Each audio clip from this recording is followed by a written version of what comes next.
আসসালামু আলাইকুম প্রিয় দেশবাসী ভাইয়েরা, আপনারা ভালো আছেন? আমিও ভালো আছি। একটা কথা হঠাৎ করে মনে পড়ে গেল, একটা ভিডিও আপনাদের জন্য ভালো বানাইলাম। কথাটা হইল, আজকেতে আজকেতে 9 বছর আগে একটা গার্মেন্টস চাকরি করতাম। ওই সময় আমার টাচ মোবাইল ছিল না, টাচ মোবাইল সম্পর্কে বুঝিও না, তো বাংলা লেখাপড়া করি না, তো বুঝিও কম। আমার বাটন মোবাইল ছিল, আমি মেশিন বয়ে কাজ করতাম, আর ছোটটা বাটন মোবাইল ছিল, কাজ করতাম। আর এই দিক দিয়ে ওয়াজ শুনতাম, বইয়ে দিয়া ওয়াজ শুনতাম, গজল শুনতাম। আমার যখন 7 বছর বয়স, ওই সময়তে আল্লাহ পাক আপনি করে দোয়ায় নামাজ পড়ি, যতটুকু চেষ্টা করি, একবারে ছেড়ে দিইনি, ধীরে ধীরে রাখছি। আল্লাহ পাক যতটুকু পড়ায় 5 ওয়াক্ত নামাজ পড়ার চেষ্টা করি, পড়ি। ওই সময় আমি গজল শুনতাম, ওয়াজ শুনতাম। ওই সময় দেখা আমার পিছে আরেকটা বলতে হয় কথা, কাজ করি মেয়েদের হাতে, নিজে পর্দা করার চেষ্টা করতে পারি না, আপনি করে পর্দার দাওয়াত দিই, করার কি? গার্মেন্টসে কাজ করি, আল্লাহ পাক যদি নিতে গার্মেন্টসতে উদ্ধার করবো, ওদের নিতে পুরা পর্দা করার চেষ্টা করতে পারবো। মেয়েদের খালি পর্দা না, ছেলেদের পর্দা আছে, চোখের পর্দা আছে, মুখের পর্দা আছে, অন্তরের পর্দা আছে। চেষ্টা করবো গার্মেন্টস আল্লাহ পাক আপনি সারা ছেড়ে দেবো। পরে ওই ঘটনাটা মনে হইলো, ওই তিরি না যাই। পরে ওয়া শুনতাম, গজাল শুনতাম।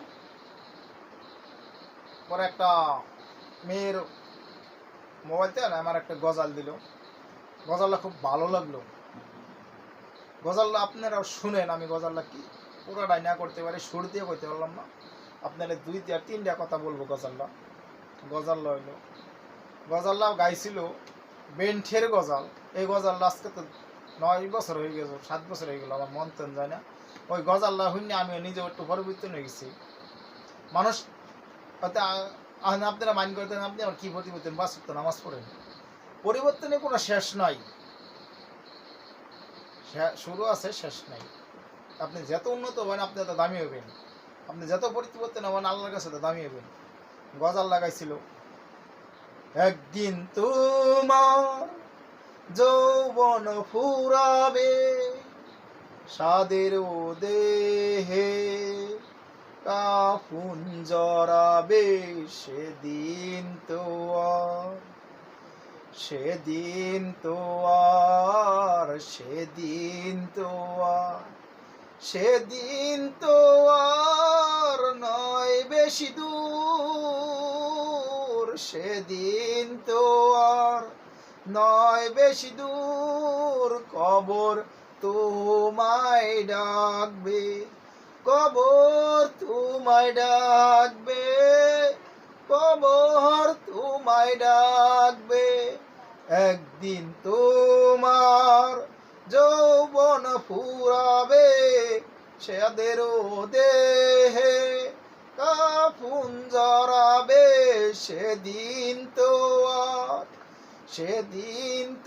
আর নয় বেশি দূর, সেদিন তো আর নয় বেশি দূর, কবর তোমায় ডাকবে, কবর তোমায় ডাকবে, কবর তোমায় ডাকবে। ভাই, এই গজালটা ব্যাখ্যা হইলো কতটুকু একটা বেন্টের গজাল লোকটাই গাইছে।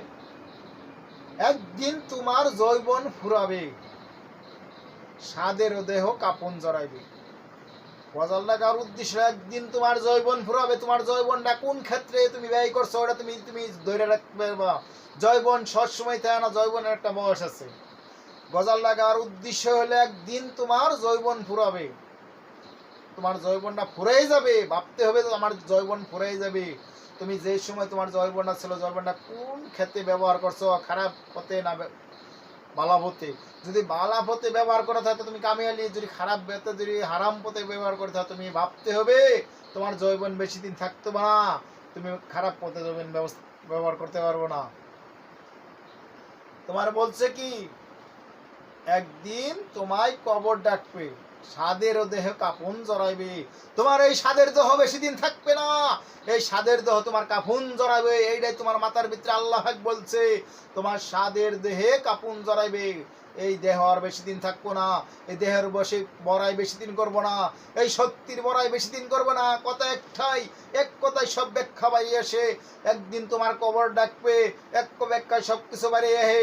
একদিন তোমার কবর ডাকবে, তোমার চিন্তা করতে হবে এই দেহ বেশি দিন থাকবে না, এই কবরের ভিতরে যাইতে হবে, 3.5 হাত কবরের ভিতরে যাইতে হবে, সাদের দেহ কাপড় জড়াবে। ওই সাদের দেহের কাপড় এই পৃথিবীর মধ্যে যত মুসলমান আছে প্রতিটা মুসলমানদের অঙ্গে অঙ্গে কাপড় ব্যবহার করার পরে কবরে ঢুকাইবে।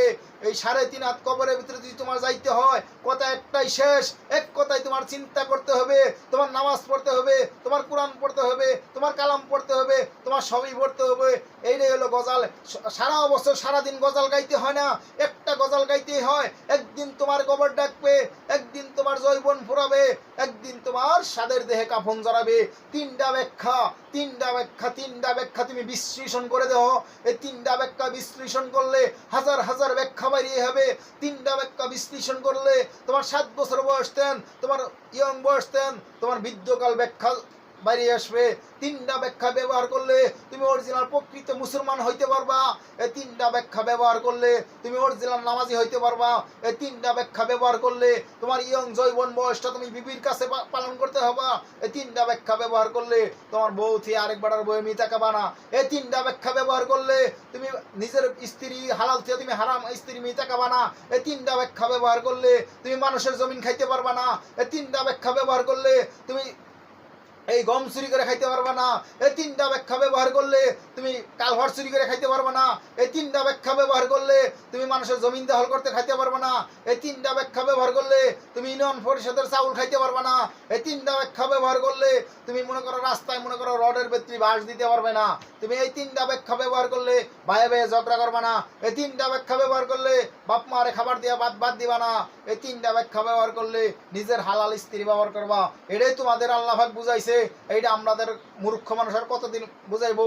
আমরা তোমাদের তুলা ধরার কিছু কিছু জায়গায় তুলা ধরি, যেসব চোখে বাইজা ভরে সহ্য করতে পারি না। ওই সময় দুইটা কথা কই, ওই সময় দুইটা কথা কওয়ার কারণে আজকে আমাদের কাছে মামলা চলে আসে, আজকে আমাদের কাছে জেলের চলে আসে। এই মামলার ভয় থেকে বাংলাদেশে কিছু হয় না, এই জেলের ভয় থেকে বাংলাদেশে কিছু হয় না। এই ইসলামী ছেলেরা যেভাবে মানুষকে দাঁত দিয়ে যাবো, মৃত্যুর এক পর্যন্ত ওভাবে দাঁত দিতেও যাবো। এই আমাদের নবী যেভাবে দাঁত দিছে, এই ইসলামের ছেলেরা ওভাবে দাঁত দিবে। এই দাড়িওয়ালার টুপিওয়ালার আমার নবী যেভাবে দাঁত দিছে তারা এইভাবে দাঁত দিব। এই হুমকি দামকি দেখায় এই দেশ চলে না। এই কোরআন হুমকি দামকি দেখায় চলে না। এই কোরআন কোনো খারাপ পথে যাওয়ার মতো চলে না। এই কমি মাথার ছাত্ররা হুমকি দামকি দেখায় চলে না। আসসালামু আলাইকুম, ওয়ালাইকুম আসসালাম। এই তুই আমাদের কথা শেষ।